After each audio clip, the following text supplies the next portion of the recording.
Hi అండి, అందరికీ welcome to my channel. ఈరోజైతే నేను మీ అందరికీ షేర్ చేయాలనుకుంటున్నాను. మా ఇంట్లో ఇక్కడ ఇంటి ముందు వేసుకున్న చిన్న ముగ్గునైతే సింపుల్గా వేసుకున్నాను చూడండి. ఆ తర్వాత మా గార్డెన్లో పూసిన పువ్వులన్నిటినీ మీకు ఎప్పుడు చూపించాలని అనుకుంటున్నాను.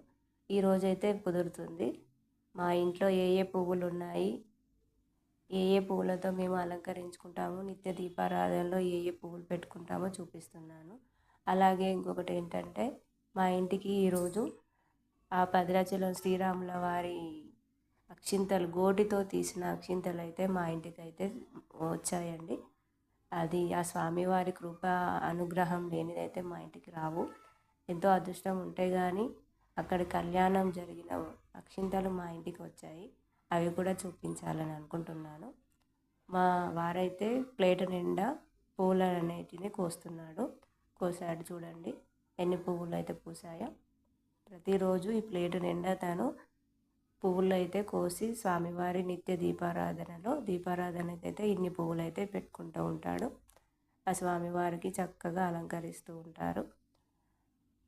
దీపారాధన అయితే అయిపోయింది చక్కగా. చాలా చాలా బాగా ఉంది. ఎలా ఉందో కామెంట్ చేయండి ఫ్రెండ్స్. ఆ తర్వాత మా ఇంట్లో పూసిన పువ్వులను చూడండి.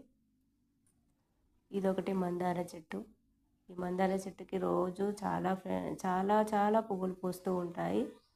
మాకు సరిపడా ఇంకా పక్కన వాళ్ళు కూడా తెంపేసుకొని వెళ్తూ ఉంటారు స్వామివారి పూజలకి, నిత్య దీపారాధన చేసేవాళ్ళు.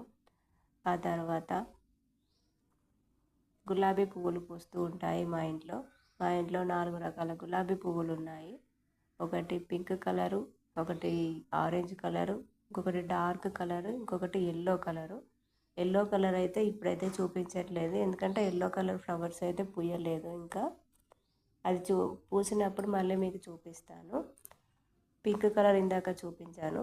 ఇదైతేనేమో ఆరెంజ్ కలరు. పువ్వులు అయితే వెనకాల ఉన్నాయి. వీడియో సరిగ్గా తీయరావట్లేదు, నాకైతే ముళ్ళు కుచ్చుకుంటున్నాయండి. ఆ తర్వాత వెనకాల డార్క్ పింక్ కలర్ ఉంది, అది కూడా చూసేసేయండి. చాలా పువ్వులు పూస్తాయి. Pink colour, orange colour, light pink colour, అప్పుడప్పుడు ఎల్లో కలర్ పువ్వులు పూస్తాయి. ఇదేమో సత్యనారాయణ ఫ్లవర్స్. ఇవి కూడా చాలా పూస్తాయండి రోజు. ఇంకొకటి కాశీ మల్లె పువ్వులు. ఈ కాశీ మల్లె పువ్వులు అయితే చెట్టు నిండా రోజు గుబురుగా పూస్తాయండి. ఆ తర్వాత చూడండి స్వామివారి అక్షింతలు. మీకు కూడా ఆ స్వామివారి కృపా కటాక్షాలు అందాలని కోరుకుంటున్నాను. స్వామివారి ముత్యాలు